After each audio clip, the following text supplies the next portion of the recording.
Hello दोस्तों, कैसे हैं आप लोग। आज की इस वीडियो में हम कवर करने वाले हैं टैली में डेबिट नोट क्या होता है, या ये समझेंगे कि डेबिट नोट की एंट्री टैली में हम कैसे करते हैं। उससे पहले हम ये समझ लेते हैं कि डेबिट नोट की एंट्री किया क्यों जाता है। व्यवसाय में डेबिट नोट परचेज किए गए माल को वापस करने के लिए किया जाता है। जैसे मान के चलिए, कंपनी में रॉ मटेरियल ख़रीदा गया और किसी कारणवश उस रॉ मटेरियल में से कुछ भाग या पूरा रॉ मटेरियल वापस किया गया, तो इसकी भी एंट्री टैली में बनती है। इसके लिए हम क्या करेंगे कि सबसे पहले ओपन कर लेते हैं अकाउंटिंग फ़ीचर को।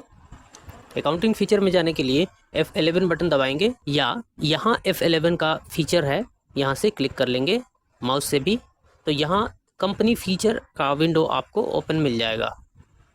उसमें अकाउंटिंग फ़ीचर पे जाएंगे। अकाउंटिंग फ़ीचर के बाद आपको वो कंपनी का लिस्ट चुनना पड़ता है जो जिस कंपनी पर आप फ़ीचर एक्टिवेट करना चाहते हैं। तो हम इस कंपनी को सेलेक्ट करते हैं, use debit and credit note, इसको एक्टिवेट कर लेंगे और इसमें से तीनों ऑप्शन एक्टिवेट कर लेंगे।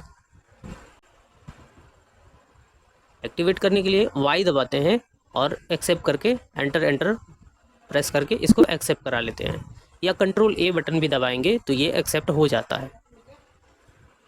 अब चलते हैं इसके बटन दबा के गेटवे ऑफ टैली पर, और यहाँ पे हम कुछ माल पहले खरीद लेते हैं। खरीदने से पहले हम ये बता दें, क्रय वापसी क्या होता है। तो व्यवसाय में किसी माल को खरीदने के पश्चात किसी कारणवश पुनः विक्रेता को वह माल वापस किया जाना ही क्रय वापसी कहलाता है। इसको परचेज रिटर्न कहते हैं, अथवा टैली में इसकी एंट्री जब की जाएगी तो उसको डेबिट नोट वाउचर के अंतर्गत किया जाएगा।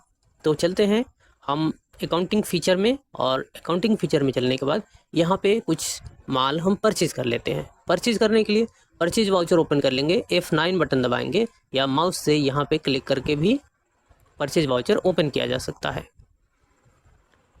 यहाँ पे इनवॉइस नंबर आप कुछ भी डाल दीजिए।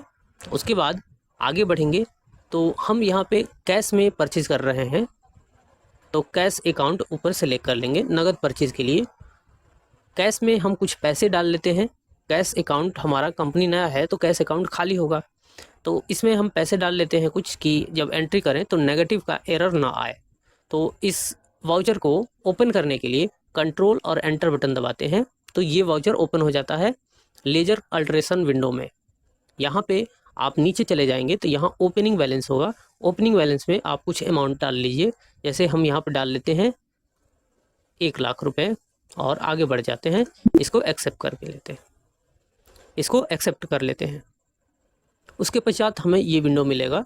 यहाँ पे सप्लायर का डिटेल आप दे सकते हैं। उसके बाद यहाँ पे परचेज़ का एक वाउचर बनाना पड़ता है। अल्ट सी प्रेस करेंगे और परचेज़ का वाउचर बना लेंगे। परचेज वाउचर को परचेज के अंदर ही डाला जाता है। इसमें इन्वेंट्री वैल्यू और अफेक्टेड इसको इनेबल रखेंगे, यस रखेंगे। उसके बाद कंट्रोल ए बटन दबा के इसको एक्सेप्ट कर लेंगे। लेजर कैसे बनता है इसकी डिटेल्ड वीडियो मैंने अपलोड किया हुआ है, आप चैनल के प्लेलिस्ट पे जाके उसको देख सकते हैं। यहाँ पे आप नेम ऑफ आइटम ऐड कर लेंगे, तो स्पेस बटन दबाएंगे तो हमें नेम ऑफ आइटम यहाँ पे प्रदर्शित होगा, लेकिन हमने बनाया नहीं है पहले से, तो यहीं पे बना लेते हैं। अल्ट सी बटन दबाएंगे, नेम ऑफ आइटम बना लेंगे। जैसे मान के चलिए हम 1-2 चीज़ें बना लेते हैं, जैसे पेन, और इसकी यूनिट हम पीस में हम बेच रहे हैं, तो अल्ट सी प्रेस करेंगे और इसकी यूनिट भी बना लेंगे। पीसीएस लिखेंगे, फॉर्मल नेम में पीसीएस या शॉर्ट में लिख दीजिए। उसके बाद एक्सेप्ट कर लीजिए। उसके बाद आपका ये आइटम बन गया, पेन हो गया। पेन की आप क्वांटिटी खरीद रहे हैं 1000 क्वांटिटी, और एक पेन के लिए 2 रुपया आप पे कर रहे हैं खरीदते समय। कुछ और भी अगर हमको खरीदना है तो खरीद सकते हैं। इसी तरह से आइटम बना के हम आगे बढ़ते हैं, और इतना ही प्रोडक्ट हम खरीदते हैं, क्योंकि हमको बहुत ज़्यादा कुछ नहीं समझना है। हम बात करने वाले हैं केवल डेबिट नोट वाउचर पे। ये हमारी परचेज़ की एंट्री कंप्लीट हो गई और हमारा माल परचेज हो चुका है। इसको देखने के लिए स्किप करेंगे, गेटवे ऑफ टैली पर आएंगे और यहाँ पे आप चले जाएंगे स्टॉक समरी में और जो भी आपने स्टॉक खरीदा हुआ है वो यहाँ पे दिखता है कि 1000 पीसेज आपने पेन है आपके पास और 2 रुपये पर पीस के हिसाब से है। उसके बाद स्किप बटन दबाते हैं। अब चलते हैं परचेज रिटर्न करने। मान के चलिए हमने 1000 पीस खरीदा, उसमें से 300 पीस ख़राब निकले या किसी और कारण से हम वापस कर रहे हैं, तो इसकी एंट्री होगी अकाउंटिंग वाउचर में डेबिट नोट में। डेबिट नोट वाउचर को ओपन करने के लिए कंट्रोल F9 बटन दबाते हैं या यहाँ पे क्लिक कर देंगे माउस से भी तो डेबिट नोट वाउचर ओपन हो जाएगा। क्रेडिट नोट वाउचर के लिए हमने पहले से ही एक वीडियो अपलोड कर दिया है जिसमें सेल्स रिटर्न की एंट्री होती है, तो उसको आप देख के समझ सकते हैं। डेबिट नोट वाउचर में आप इनवॉइस नंबर वही डालिए जो आपने पहले डाला था, जिस इनवॉइस नंबर के साथ ये परचेज किया गया था।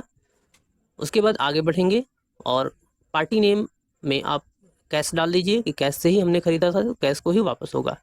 मान के चलिए किसी व्यक्ति से ख़रीदा गया होगा तो उस व्यक्ति का नाम डाला जाएगा। यहाँ डेबिट में लेज़र सेलेक्ट कर लेंगे परचेज का, फिर आपको आइटम सेलेक्ट करना होगा पेन का, जो भी आपने ख़रीदा प्रोडक्ट वहाँ पे ये आइटम शो होगा। स्पेस बटन दबाने पर ये list of stock item show होता है।